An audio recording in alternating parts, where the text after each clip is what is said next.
So today, I believe that you are all celebrating Christmas in advance, no? I believe na sa susunod na linggo, marami sigurong hindi makaka-join, kaya po ginawa natin in advance itong ating Christmas celebration this day. And I hope and I pray, mga kapatid, na maging fruitful po at maging masaya yung ating pagdiriwang sa ating pag-alala sa kapanganakan ng ating tagapagligtas na si Jesus na ating Panginoon. Sabi nga natin yung last time, dapat ang impact ng Kapaskuhan, mga kapatid, ay hindi po physical. Kaya nga, I thank the Lord dahil bawat isa sa inyo, malayo kayo sa inyong mga pamilya, sa inyong mga asawa at mga anak, pero nakikita ko po ang kagalakan, ang kasiyahan sa kanyang mga puso. At ito'y palatandaan na ang impact ng Kapaskuhan ay hindi nakasalalay sa physical na bagay, kundi yung spiritual na mga bagay na idinulot ng Panginoon sa atin. Kaya kahit wala po yung mga mahal sa buhay ninyo, sa piling ninyo sa araw na ito, sa pagdiriwang ng Kapaskuhan, ay nandun po kitang-kita sa inyong mga puso at sa kanyang mga mukha at sa mga bagay na inyo pong ginawa sa araw na ito, ang kagalakan at nagdiriwang sa kapanganakan ng ating Panginoon. So let me just share our passage today as we will be hearing this passage of the Lord. At ito po'y binahagi ko rin noong last Friday is because ano bang reason bakit ba tayo nagse-celebrate ng Kapaskuhan, mga kapatid? At ano ba yung kapangyarihan na nadanas natin bilang mga mananampalataya ng ating Panginoong Jesucristo? So today I will be talking about the power of Christmas. At ito'y nakita natin when God became flesh. Nung nagkatawan tao ang Diyos, siya'y nanahan sa bawat isa sa atin. At nakita natin ang kapangyarihan ng Kapaskuhan nung nagkatawan si Kristo Jesus. Ipinanganak siya dito na maraming taon. At sabi nga natin, hindi lang siya ang tagapagligtas, kundi siya yung ating Emmanuel, the God that is always in our midst. So buksan po natin yung ating Biblia sa Luke chapter 1, verses 26 to 38. Alalahanin po natin itong mga sandali na ito, mga bagay na sinambit ng ating mga Panginoon when the birth of the Lord was foretold. Okay? In verse 26 sa ating pong mga talata, kabanata 1, mga talata 26, in the 6th month, God sent angel Gabriel to Nazareth, a town in Galilee, to a virgin pledged to be married to a man named Joseph, a descendant of David. The virgin's name was Mary. The angel went to her and said, "Greetings, you are highly favored. The Lord is with you." Mary was greatly troubled at his words and wondered what kind of greetings this might be. But the angel said to her, "Do not be afraid, Mary. You have found favor with God. You will be with child and give birth to a son, and you are to give him the name Jesus. He will be great and will be called the Son of the Most High. The Lord God will give him the throne of his father David, and he will reign over the house of Jacob forever. His kingdom will never end." Verse 34, "How will this be?" Mary asked the angel, "Since I am a virgin." The angel answered, "The Holy Spirit will come upon you, and the power of the Most High will overshadow you. So the Holy One to be born will be called the Son of God. Even Elizabeth, your relative, is going to have a child in her old age, and she who was said to be barren is in her 6th month, for nothing is impossible with God." "I am the Lord's servant," Mary answered. "May it be to me as you have said." Then the angel left her. So, purihin ang Panginoon sa kanyang mga salita at tayo po'y manalangin at idulog natin muli ang ating mga puso sa ating pakikinig sa ating Panginoon. Father, we just simply want to thank you, Lord, for this time, for your words.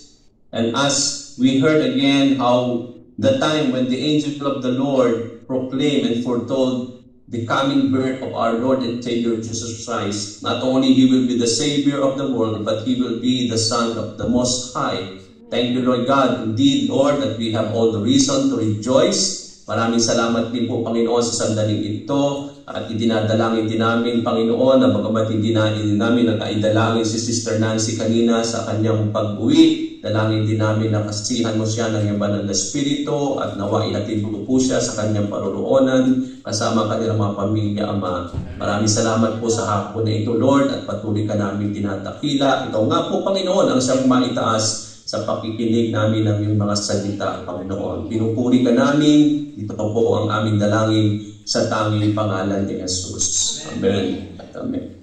Maaaring nagtataka tayo, mga kapatid, ano ba talaga ang dahilan bakit tayo nagdiriwang ng Kapaskuhan? Gusto ko pong umpisahan itong mensahe ng ating Panginoon, mga kapatid, by telling, nung nagkasala na si Adam and Eve dito sa lupa, when they sinned against God, and when sin entered the world, yung mamuhay dito sa mundo, mga kapatid, will always be depressing, lonely, and hopeless. Kaya maraming tao, mga kapatid, na kahit sabi nga natin, punong-puno sila ng mga bagay dito sa lupa, mga pera, yaman, mga bahay, mga karangyaan, but then, there's always time that they will be depressed, no? Na para bang may kulang pa rin sa kanilang mga buhay. There are a lot of people who are still lonely despite that they have many things in this world. There are a lot of people who are still hopeless na bagamat meron silang mga kayamanan. Sabi nga sa Book of Ecclesiastes, bagamat meron tayong mga bagay dito sa lupa, ang buhay ay parang walang saysay, no? It's because ang buhay ay nagiging makasaysayan lamang hindi dahil sa mga material na bagay na meron tayo, kundi ang buhay natin ay nagiging makasaysayan kung ang buhay na yan ay patuloy natin ginugulol sa pagpupuri, sa pagsamba sa ating Panginoon at ganapin ang layunin ng Panginoon sa buhay ng bawat isa sa atin. Kung paano tayo nilikha niya sa mga bagay na dapat natin gawin dito sa lupa. So, living here on earth will always be depressing, lonely, and hopeless. Kaya maraming tao, in spite of Christmas, marami pa rin ang depressed, no? Marami pa rin ang lonely and hopeless. Bakit sila depressing, lonely, and hopeless? It's because ang dahilan is because they live without God. And without God living among men, this world will always become a place filled with anxiety, worry, and helplessness. And ito ang dahilan, mga kapatid, kung bakit napakaraming tao will always be depressed, lonely, and hopeless because in their lives, wala silang Diyos, wala silang Kristo. At yun nga ang makikita natin, come to think, kapag ang mundo natin ay hindi pinaghaharian ng Diyos, then ano itong mundo na ito na ating kinalalagyan? Ito ay mundo na punong-puno ng mga anxiety and worry and helplessness. And that's why many people suffer depression and they are also living in darkness. At itong sitwasyon na ito, mga kapatid, ito ang dahilan bakit ang Diyos ay naparito. Nung nagkatawang tao si Jesus, maraming taon na nung siya'y isinilang dito sa lupa. At anong dahilan bakit ang Panginoon ay naparito, nagkatawang tao ang Diyos? This is the reason why Jesus was born to us, that people will be able to see light and find newness of life in times of depressing times, in times of period of loneliness and hopelessness. People will come to see light and then be able to find newness of life in the Lord.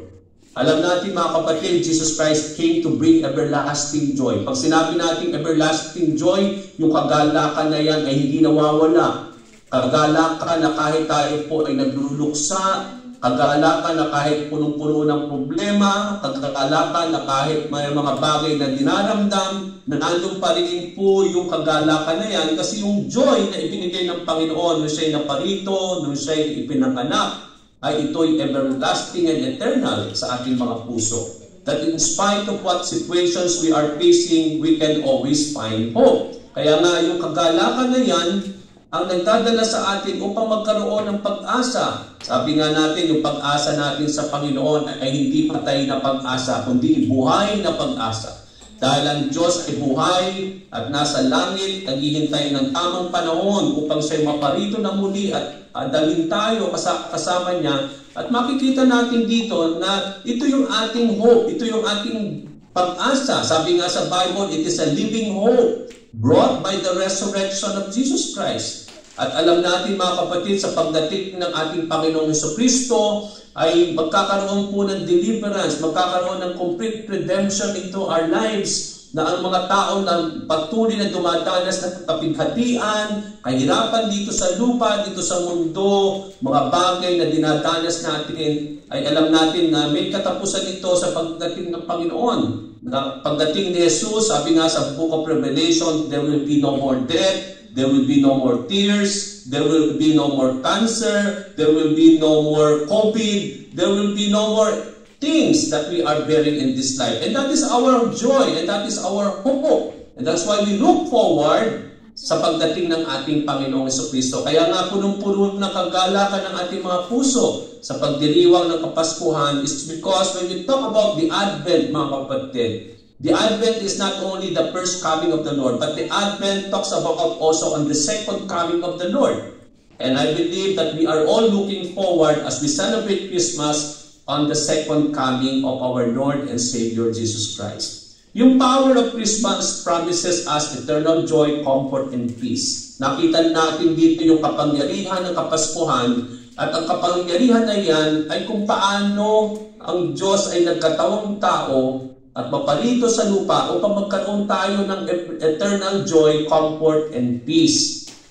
Sabi nga natin, yung peace na yan ay yung kapayapaan na hindi nawawala din, no? Hindi lamang kagalakan na nandyan lagi, kundi yung kapayapaan na dulot ni Jesus sa ating buhay, na kahit punong-puno ng kaguluhan ng ating mundo, yung ating mga paligid, ay din na nandun pa rin yung katahimikan ng ating mga puso na dulot ni Jesus sa buhay natin. Sabi nga natin, He will be not only be the wonderful counselor, sabi doon sa binasa natin kanina sa Isaiah chapter 9 verse 6, but He will be also the Prince of Peace. At alam natin na naghari ang kapayapaan sa ating mga puso nung tinanggap natin si Jesus bilang Panginoon at bilang tagapagligtas. Hindi lang nagkaroon tayo ng kapayapaan, kundi nandun po yung ating pag-asa in the deepest times of trial and devastation, na kahit tayo po'y dumadanas sa mga problema, mga kapatid, mga kasakit dito sa lupa, but then nandun po yung buhay na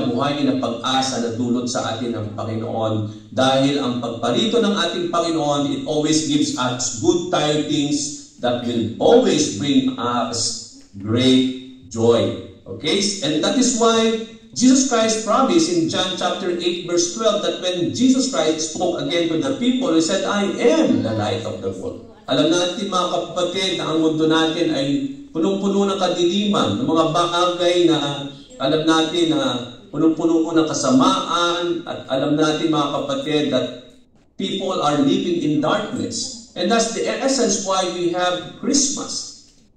Christmas is about the coming of the light, who will always be the light of the world, and that is Jesus Christ. At ang pangako ng Panginoon, kung nasa atin yung si Kristo Jesus na ating Panginoon, sabi niya, whoever follows me will never walk in darkness but will have the light of life. Hindi lamang po na hindi tayo lalakad sa kadiliman, kundi nandun po yung liwanag ng buhay na mapagpasa atin dulot ng Panginoon Yesu Kristo sa ating pong mga buhay bilang mananampalataya ng ating Panginoon. Now, yung ating pong passage today, mga kapatid, brings us back when the angel of the Lord conveyed the good news to Mary. No? Come to think of that the Lord announced to Mary that you will become pregnant, that you will conceive a child, and that you will call him Jesus. And the Holy Spirit will overpower you, and you will conceive this child. So, alam natin po mga kapatid, Mary is a virgin, and she was engaged to be married to Joseph. So, siya ay dalagang tao at isa po ay nakatakdang magpakasal, and they are already engaged with Joseph. But then makita natin dito that Mary became perplexed nung narinig niya, nung nakita niya yung anghel at nung tinawag siya bilang isang mapalad, or the Lord has found favor in her, and the angel called her favored one, for she has found favor with God. Ano bang ibig sabihin ng favor? When the angel convey to Mary that you found favor in the Lord. Ano bang ibig sabihin nun? Ang ibig sabihin ng favor, mga kapatid, it is an act of grace and kindness brought by the Lord. That's why His approval is upon that person. So ibig sabihin, kapag ang isang tao ay nakaranas ng pabor sa ating Panginoon, ito ay act of His kagandahang loob. Ito ay act ng kagandahan ng loob ng ating Panginoon. And out of His kindness, that's why He was able to accept and approve that person. It means to say, alam natin mga kapatid that Mary found favor in the Lord. But not only her, but each and every one of us. Ibig sabihin, kinalulugdan siya ng Diyos. Hindi lamang po si Mary kinalugdan ng Ama, kundi ang bawat isa sa atin, mga kapatid, all of us, not only Mary found favor with the Lord, pero ang sabi po ng anghel, not only you found favor with God, but the Lord is with you. So, ibig sabihin pala nito, mga kapatid, that when we talk about favor in the Lord, there is always the presence of God, no? At sabi ko nga kanina, hindi lang po kinalugdan si Maria ng Panginoon Diyos, kundi bawat isa sa atin ay pinalulugdan ng Panginoon. We found also favor in the Lord when we accepted the Lord Jesus Christ as our Lord and Savior, when God showed His grace and mercy on us through our Lord Jesus Christ. So, ibig sabihin pala, kung si Maria ay kinalulugdan ng Panginoon at ang pangako ng anghel is the Lord is with her, so kung ikaw, you found favor in the Lord, then you have the presence of God in your life. That the Lord is also with you. At yun ang sinabi ng anghel. So, if we found favor in the Lord, the presence of God is upon us. At ang ibig sabihin niyan, mga kapatid, hindi ka lang kinululugdan ng iyong Panginoon, ng iyong Diyos, kundi kasama mo siya sa inyong buhay. Kaya nga nandun yung kagalakan natin. Hindi tayo nag-iisa dito sa lupa. Hindi tayo nag-iisang dumadanas ng problema natin. Hindi tayo nag-iisang nalulungkot. Hindi tayo nag-iisang nagluluksa sa pagpanaw ng isang pamilya, mahal sa buhay. Hindi tayo para bang nag-iisa na dumadanas ng mga bagay, ang kapighatian, karamdaman, kundi kasama natin ang Diyos nung tayo kinalugdan niya. And yun ang katotohanan nung sinabi ng salita ng Panginoon that Jesus Christ will be the Emmanuel, the God that is with us. Ibig sabihin na parito ang Diyos upang makasama natin sa bawat isa sa atin. Hindi tayo, yun yung dahilan, ang tunay na dahilan kung bakit po naparito si Jesus ay hindi lamang po iligtas tayo sa ating pagkakasala. Siya po ay naparito not only as Savior, but also He wants to be part of your life, no? Gusto ng Panginoon na makasama mo siya sa iyong pamumuhay, sa mga oras na mga bagay na tayo po ay nangangailangan ng someone who can help us. And that's the essence why we have this Lord who is always with us. And this was brought to us not by our own initiative, but it is the purely an act of the love of the Lord into our lives. No? Kanina kinanta natin yung For God so loved the world in John 3:16 sa pag-uumpisa natin ng ating pong panambahan sa Panginoon. And that's what Christmas is all about. It's also about the love of God. Sabi nga natin, the greatest gift that we have come to receive from the Lord is the gift of His Son, Jesus Christ. Okay? Itong Kapaskuhan, no, nag-expect tayo na mayroong magbibigay sa atin ng mga gift, mga regalo po, Christmas gift. But more than what you will receiving today or this afternoon as you come to celebrate, kung may mga exchange gift kayo mga kapatid, more than yung mga gift na yan na tatanggapin ninyo is the gift of the Son of God na ibinigay ng Panginoon. Ito yung greatest gift na tinanggap natin nung ibinigay ang anak ng Diyos upang makasama natin habang buhay. At hindi lang po siya ibinigay para sa atin, kundi siya po ay namatay din para sa atin upang iligtas tayo sa ating pong pagkakasala. At yun yung makikita natin dito, that not only Jesus Christ, when He was born here on earth, and this power of Christmas brought us favor in the Lord, and that also that the Lord is with us. At sabi nga natin, no? nung si Mary, nung narinig niya po yung mensahe ng Panginoon at nung nakita niya si Angel Gabriel, natakot po siya. No? He was so perplexed to see the angel and he was able to be na-terrify siya of what he had heard from the Lord. Come to think of this, kung lahat kayo, karamihan sa inyo mga babae, no? Come to think kung kayo si Mary in those time, no? Dalaga ka, tapos soon you will be, you are engaged and soon you will be married to Joseph. No? Come to think, if you are married at that time, at then nakita ninyo itong anghel na ito at sinasabi sa iyo na mabubuntis ka. Okay? Na magdadalang tao ka. Paano mangyayari yun? Dalaga ka, tapos you are already soon to be married. At ng mga panahon na yon, mga kapatid, hindi madali yung ganung sitwasyon. Today, para nakikita natin, normal na yung isang babaeng walang asawa na buntis. No? Kasi maraming dahilan. No? Maraming nangyayari ngayon sa mundong yan. Parang normal na lang yan. Noong mga panahon na yon, hindi normal yon. Kasi dahil ang kautusan ng Panginoon, kapag isang babae na virgin ay natagpuang may daladala sa sinapupunan at walang asawa, then, ang ibig sabihin nun, mayroong nangyari at itong, dahil sa nangyari na yan, they are called to be put into death. Okay? Kaya nga isang babae kapag natagpuan na para kung may ginawa at siya po'y nagdalang tao na walang asawa, ang kahatulan ng Panginoon sa kanyang kasulatan ay sila ay papatayin sa pamamagitan ng pagbabato. Okay? You have to be stoned into the death. Kaya si Mary, yung kanyang sitwasyon niyon, hindi po yung magiging madali para sa kanya. No? Kaya he was so terrified with that news of the angel. Somehow, sabi nga natin, makita natin dito that somehow he was fearful of what will happen, if this will happen in her life. And somehow din, mga kapatid, no, ganun din naman yung ating mga nangyayari sa ating mga buhay.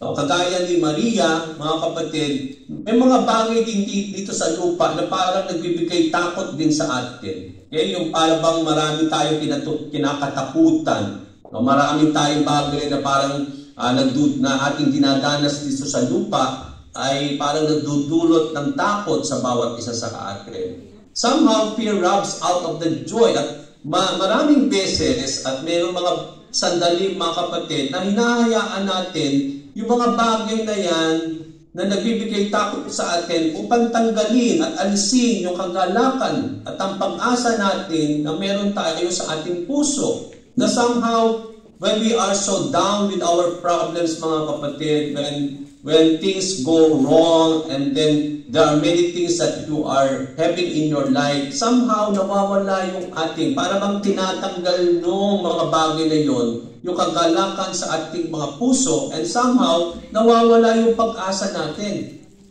But then, mga kapatid, do not let the enemy rob us of the hope and joy we have in the Lord. Sabi nga natin, itong joy and the hope that we have in the Lord is something that is always in us. Dahil kasama natin ang Diyos, ang ating Panginoon, ang ating Emmanuel, then there is no room for us to fear. At wag po nating hayaan ang ating kalaban na gamitin yung mga bagay na ating dinadanas upang maguluhan tayo sa ating mga puso at isipan at madala tayo ng mga kabigatan na ating dinadanas dito sa lupa. And let the perfect love of God brought by the power of Christmas fill our hearts when He gave His Son to be born here on earth. Dahil alam natin, mga kapatid, sa mga oras ng takot, doon natin talaga kailangan yung perfect love of the Lord. Bakit pa natin kailangan lagi yung dakilang pag-ibig ng Diyos na ibinigay sa bawat isa sa atin? Kasi sabi po sa 1 John 4:18, there is no fear in love.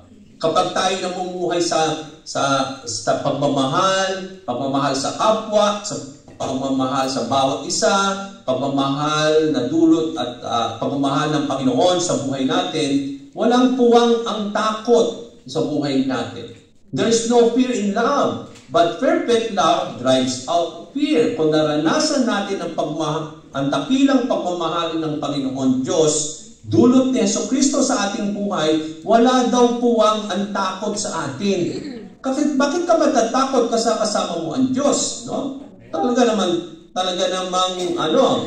sabi nga natin, kung kasama natin ang Diyos, bakit nga tayo matatakot? Sabi nga dito, ang sabi nga ni John, the one who fears is not made perfect in love. Pero kung sinasabi mo sa buhay mo, kapatid, that the perfect love of the Lord is made complete in you, then there is no way for you to be fearful. Because no one fears will, sabi doon, the one who fears is the one who is not made perfect out of the love of the Lord. Ang sabi ng Panginoon, you did not receive a spirit that makes you a slave again to fear. But you received the spirit of sonship. Ibig sabihin, yung takot daw, sabi po sa 1 John 4:18, it has something to do with punishment.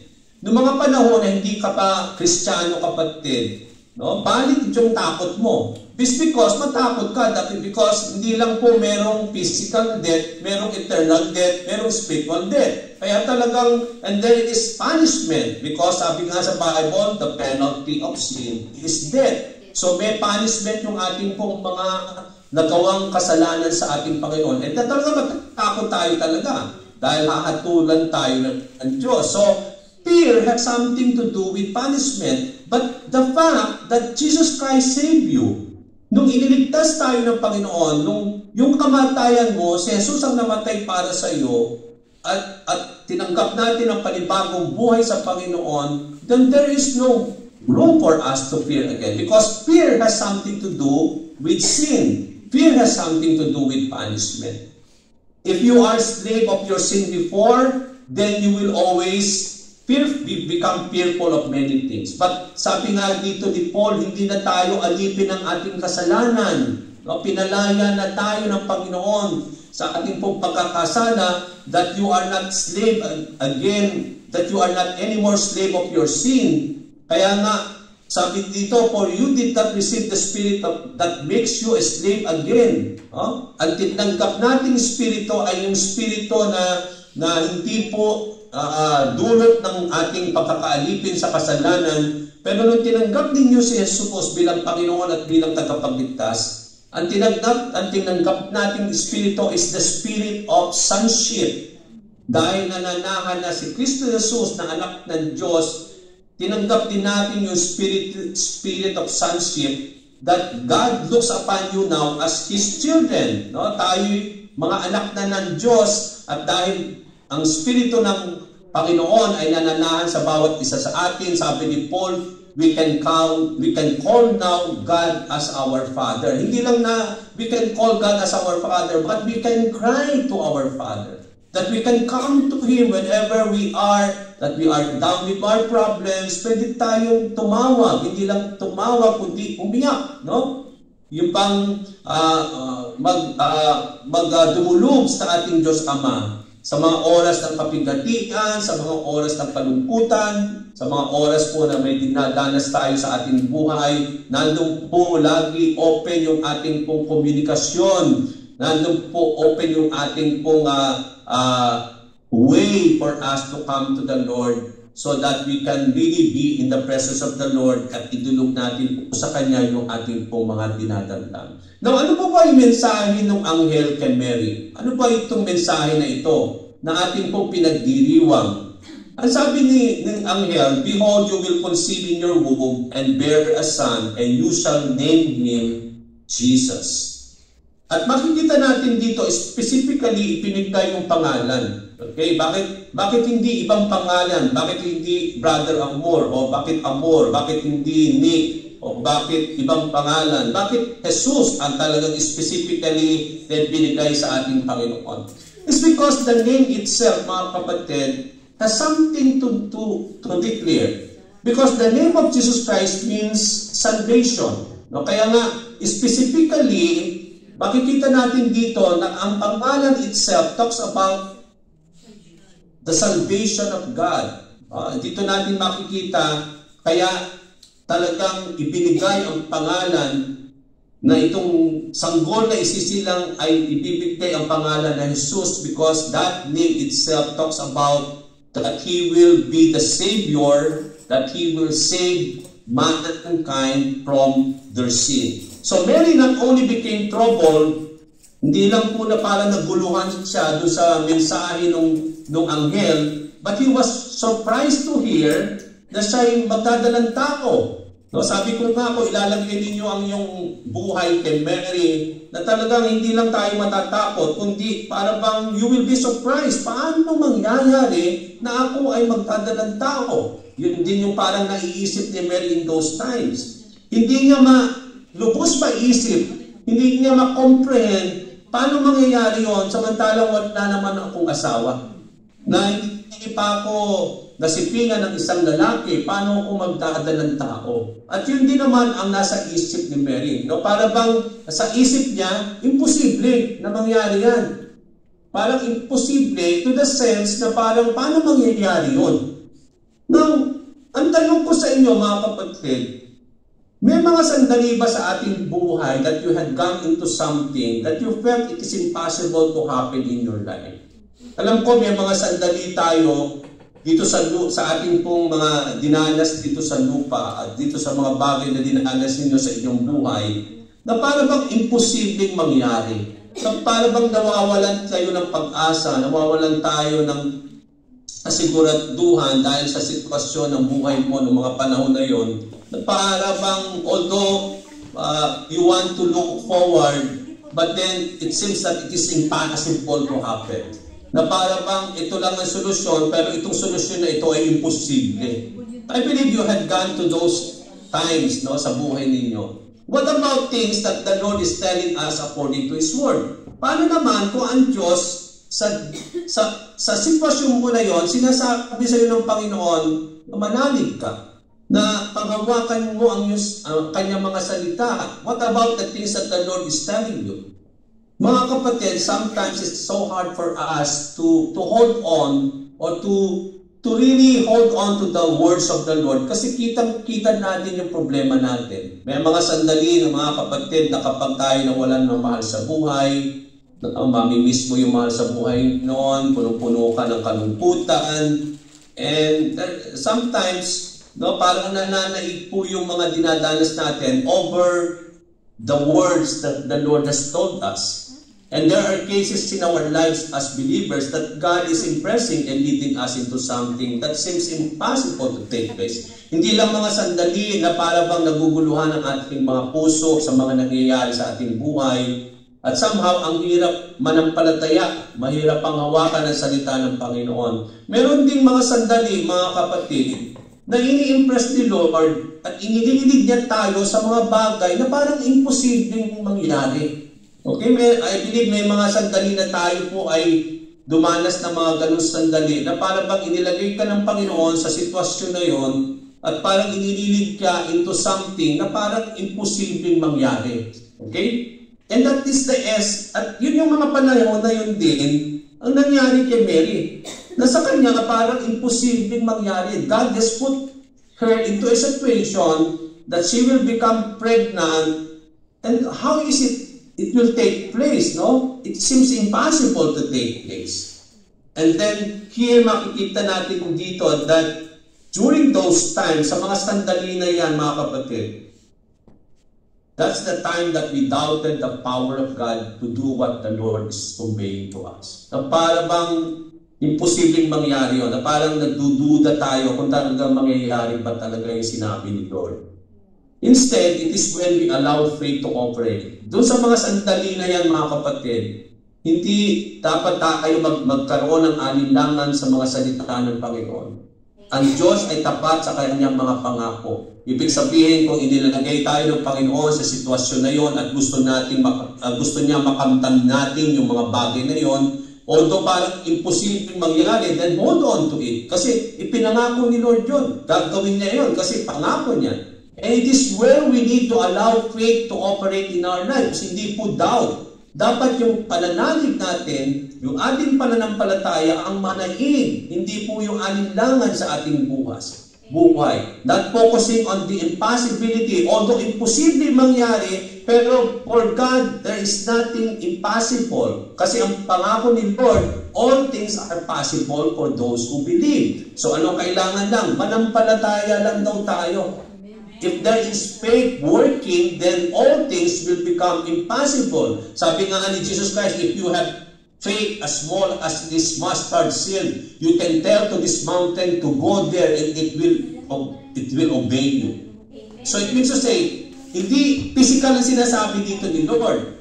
Ibig sabihin, kahit gabundok ang problema mo, gabundok yung dinadanas mong kapigatian sa buhay, dahil may pananalig ka sa Panginoon, pwede mo sabihin sa problema mo, mawala ka.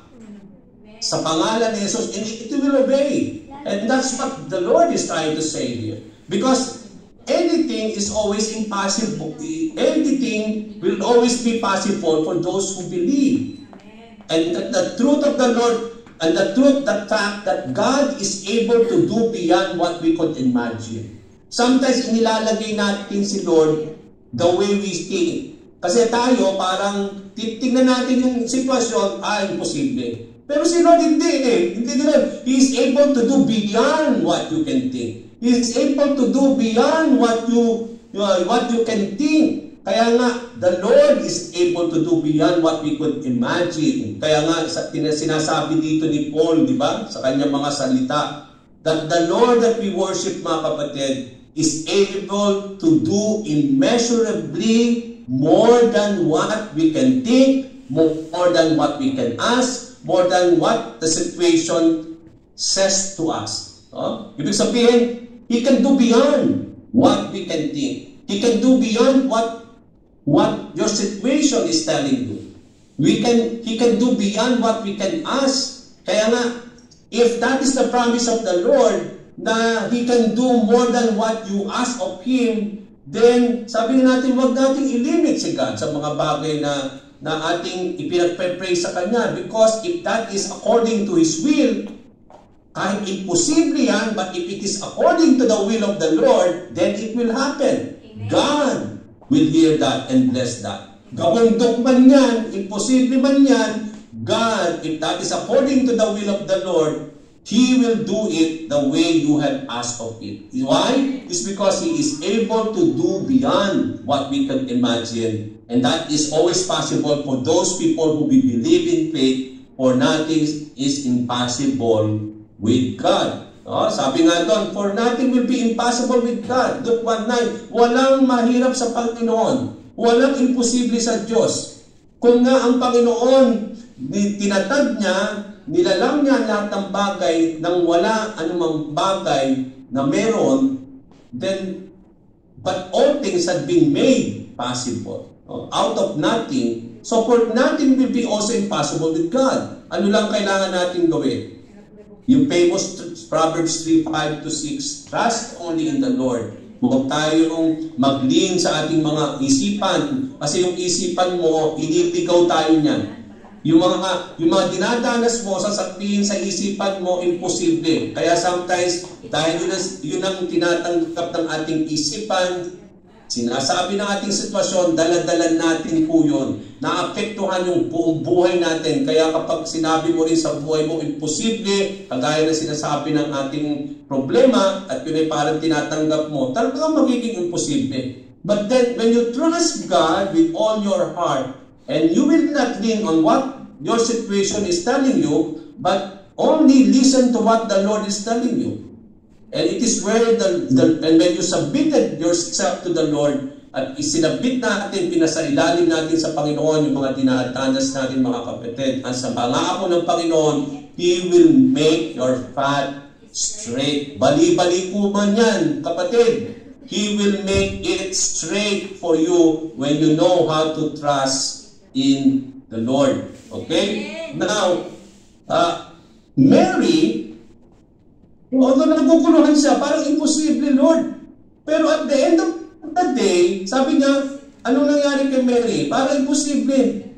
Parang ang hirap paniwalaan. But then at the end of the day, she trusted God and fully submitted herself in the Lord's disposal regarding the things the angel told her. Sorry for the spelling. It should be angel. Okay? Now, sinabi niya sa verse 38, ito yung sinabi niya sa anghel.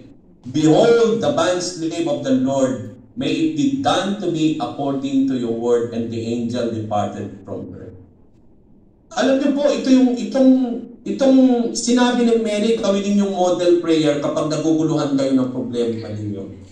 Na somehow, parang imposible ang mangyayari, pero siguro ito rin ang sabihin natin sa Diyos. Behold, I am just your slave, Lord. May it be done to me according to your word. Kung ito yung sinasabi mo, Panginoon, yun po yung mangyari, Ama. No? Pinapasailalim ko sa iyo yung aking buhay, yung aking sitwasyon. Bagamat imposible, Lord, but may it be done according to your will, according to your word, may it be done to me. Siguro yan ang napakagandang attitude natin, mga kapatid, sa mga bagay na dinadanas natin sa buhay. Kailangan lang natin, bagamat naguguluhan tayo, hindi natin lubos maisip yung sitwasyon na binigay ng Panginoon sa ating mga buhay, kagaya ni Maria, but then pinasailalim niya ang kanyang buhay sa Panginoon. Lord, more than what I can think, you can think more than me. Alam mo po ang gusto mong gawin para sa akin, ipinasasakop ko ang aking sarili, mangyari nawa, Panginoon, ang sinasabi mo sa akin. If it's still para bang imposible, trust God, because there's nothing impossible with God. Just submit to Him, trust Him, and put your faith in the Lord. So, that is the essence of it. Now, the power of Christmas. Ano pa itong kapangyarihan ng Kapaskuhan, mga kapatid? Makikita natin yung power of Christmas when the Holy Spirit come upon Mary. At sabi doon, the Holy Spirit will come on you, and the power of the Most High will overshadow you. So the angel told Mary that the Holy Spirit will come upon her, and the power of the Most High will overshadow her. At yun yung magiging, and that would cause her to conceive Jesus Christ on her womb.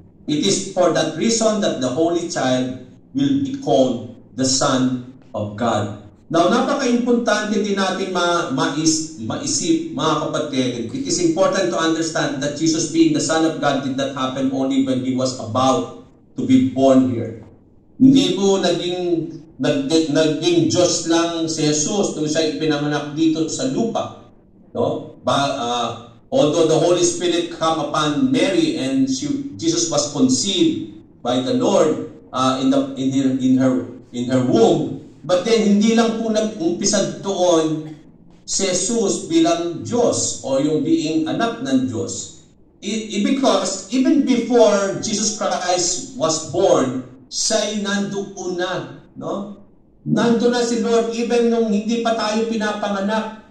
Kahit wala pa yung langit at lupa na create ni Lord, si Jesus ay nabubuhay na. He is already existing. He exists already. Kaya nga yun yung pinapahayag ni John sa chapter 1 verse 1 to 3. In the beginning was the Word. Nag-umpisa raw lahat sa pamagitan ng salita. At itong salita na ito ay kasama ang Diyos. At ang salita na yan ay Diyos. No? The Word was with God. He was with God in the beginning. At alam natin, ang word na tinutukoy dito ni John ay yung Logos. The Logos, and who is the Logos? It is Jesus Christ who is the Logos, or the Word of God. At kung titingnan natin dito, pinapahayag ni John that Jesus Christ exists already even before the foundation of the world. Even before anything was created, He is already there in the beginning. And it is through Jesus Christ that all things were made. It is the Lord who created everything. And without God, without Jesus Christ, nothing was made that has been made. So makikita natin, hindi mangyayari lahat ng mga bagay na nangyari kung wala si Jesus. Noong mga panahon na yon ay kung wala pa ang Panginoon. Ibig sabihin, even before His birth here on earth, He is already God Himself. That He is already existing as God. That through Jesus Christ, all things were made. And without Jesus Christ, nothing was made that has been made. Sabi nga, everything was created through Him and in Him and for Him. Okay? Ibig sabihin, nangyari lahat yan sa pamamagitan ni Jesus para sa Kanya. At sabi nga natin, lahat ng creation are for the Lord. No? It is for His purpose why things were created by God. Makikita natin yung power of Christmas is all about the incarnation of Christ. Pag sinabi natin incarnation of Christ, kung paano nagkatawang tao ang Diyos. No? Incarnation, kung paano ang Diyos ay naging tao at ipinanganak dito sa lupa. Yun yung tinatawag nating incarnation of Christ.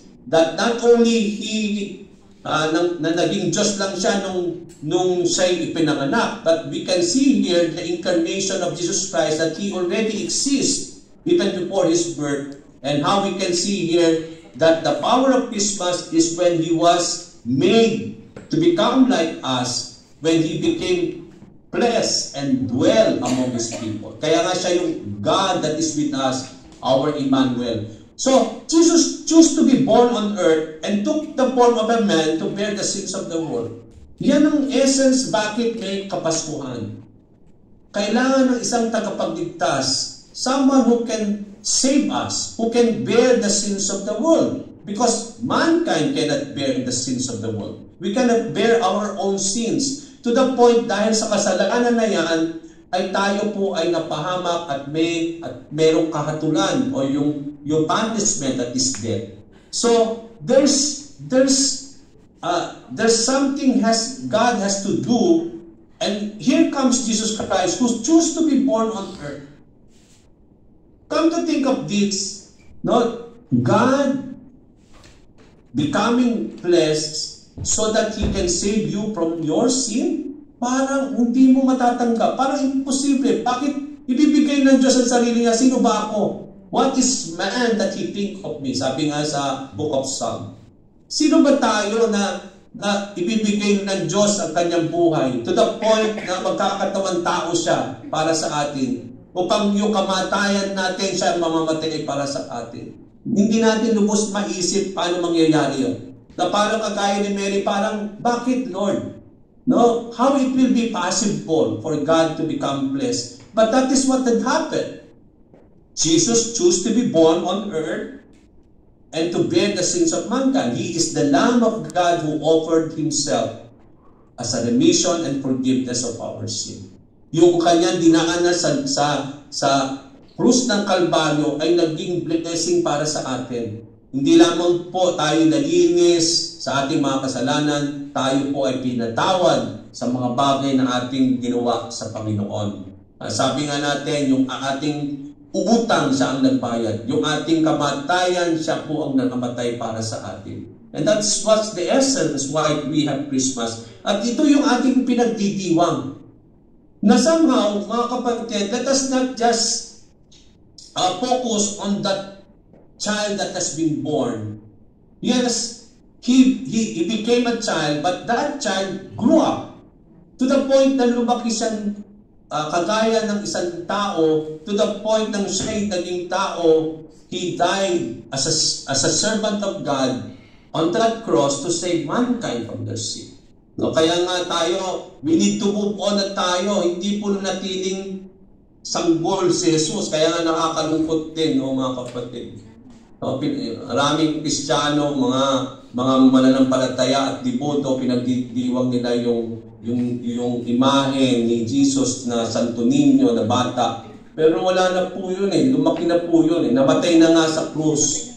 So we move on na po tayo, no? Let us move on. And that child who was born is already in heaven and waiting upon His coming, no? And that's the essence of it.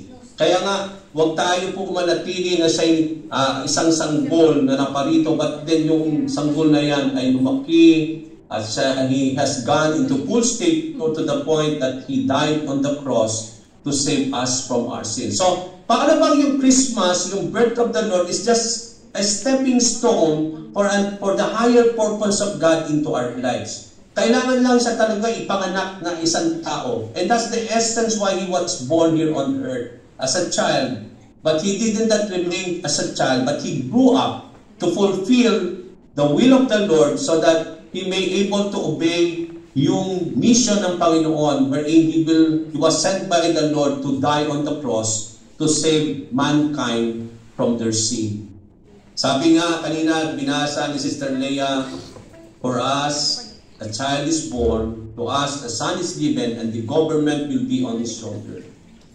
Bakit po na parito itong child na ito? Hindi siya mananatiling sanggol, but as he grew up, he will become, the government will be upon his shoulder. It means he came not only to save, but he came to rule and to reign. That's why all the government will be upon him. It means to say, he will rule. And then he will not only be the Savior, but he will be called the Wonderful Counselor, the Mighty God, Everlasting Father, the Prince of Peace. And why? Why Jesus Christ came? It is for you. Sabi doon, for us unto a child is born. Bakit merong ipinanak na Jesus? Ito ay para sa atin. Dahil sa atin, kaya siya ipinanak. To us, a son has been given. The Son of God has been given to you and me. It's because for that purpose. Ibig sabihin, tayo po ang tinitingnan ng Panginoon. It is for us why Jesus Christ was born here on earth. It is for us why the Son has been given so that He may not only save us from our sins, but also He wants to rule and to reign in our lives as being our Lord. And not only our Lord, but also our Savior. So, hindi natin pwedeng tanggapin yung Christ from Christmas. Tanggalin nyo si Kristo sa Christmas. Sabi ko nga nung last Friday, parang ordinary holiday lang yan. Parang Sunday lang na walang pasok. O parang Friday na walang pasok. Na ang tao nagsasaya dahil day off, dahil holiday. Ganun lang ang mangyayari ng Christmas. At yan ang nakakalungkot dahil yan ang nangyayari every December 25. Ang buong mundo ay nagditiwang dahil kapaskuhan at walang pasok at nandun yung feasting, bigayan, to the point na wala yung Kristo dun sa Christmas. So, let us not remove Christ from Christmas because that's the essence of Christmas. And that's what the angel is saying. He will be great and he will be called the Son of the Most High. The Lord God will give him the throne of his father David and he will reign over and his kingdom will have no end. Maaaring nagtataka po ang bawat isa sa atin as I will be about to conclude na maaaring sasabihin natin paano ibibigay kay Jesus Christ yung trono ng kanyang amang si David kung si Jesus naman ay hindi tunay na anak ni Joseph, no? Diba? Dahil nag-conceive kay Mary ay ang banal na espiritu, hindi si Joseph. Kaya hindi naman talaga niya biological father si Joseph. So paano mangyayari yung sinabi ng anghel na ang trono ng kanyang ninuno na si David ay ibibigay sa kanya kung hindi naman siya talaga tunay na anak ni Joseph? Although in the word of the Lord, it is already being considered by God. But makikita natin mga kapatid na hindi lang po although binigay ni Matthew yung genealogy, yung trinace ni Matthew, yung pinanggalingan ni Jesus from the root of David, makikita natin that although he is not the biological father, but the Word of God consider him to be the son of Joseph, to be the son of David. No? But then, if you really want to consider the fruit, no? We can see it in the lineage of Mary. Yung Luke 3, chapter 23 to 38, kung babasahin ninyo, dito itinace yung pinanggalingan ni Jesus o ni Mary from sa kanyang ninuno na si David. Kasi kung makikita natin, in the earlier times, di ba kasabi nga ni Abraham, sa kagaya ni Isaac, no? Makikita natin, gusto nilang kumuha ng magiging asawa nila. Kanino? Sa kanilang mga angkan. No? Ibig sabihin, in those days, walang masama kung pinsan mo yung mapapangasawa mo. Kasi yun talaga nangyari in those days. No? Diba, sabi nga si Isaac, pinapunta siya doon para umanap ng mapapangasawa, no? sa angkan na kanyang pinanggalingan. Kasi ganun talaga in those days, no? Ba't lalayo ka pa kung yun so in those days, normal yung nag-aasawa ang magpinsan. Kung makikita natin kay Joseph and Mary, malayo silang magpinsan. It's because both of them came from David. Kung ititrace ninyo si Joseph, nanggaling siya sa anak ni David na si Solomon. At ito namang si Mary, nanggaling siya sa anak ni David na si Nathan. Okay, makikita natin. Kung titingnan ninyo yung Matthew 1:6, makikita natin that Joseph came from Solomon, who is the son of David, but also Mary came from the lineage of Nathan, who is also the son of David. Magkapatid si Solomon at si Nathan. Kaya makikita natin, both Joseph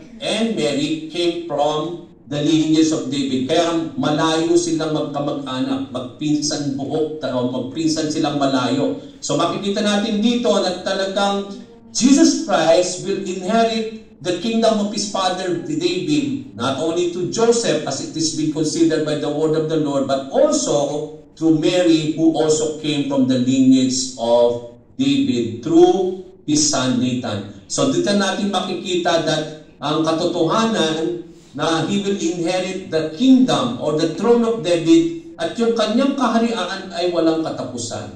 Okay, nakita natin yung kaharian ni David, no? It never lasted. But then we can see that when God will give to Jesus the kingdom or the throne of David, his kingdom will have no end. It means to say it will rule forever. His kingdom will continuously rule forever, and he will stay as being king. At yun nga po yung inaabangan natin pagdating ng Panginoon. Alam na natin mga kapatid that Jesus Christ, when he will come on the second time, he will not be the Savior who will come. Yun yung unang pagdating niya. Pumunta siya dito on the first advent to save mankind from their sin. But on the second advent, or in the coming of the Lord Jesus Christ, he will come as a king, and he will rule, and he will allow his kingdom here on earth. At yun po yung inaabangan natin mga kapatid, that the rule and the reign of God through Jesus Christ will be upon this earth. Now, who is this Christ of Christmas as I end? Ang sabi po sa Luke 10:11, do not be afraid, I bring you good news of great joy. Today in the town of David, in the city of David, a Savior has been born. He is the Messiah, Christ, the Lord.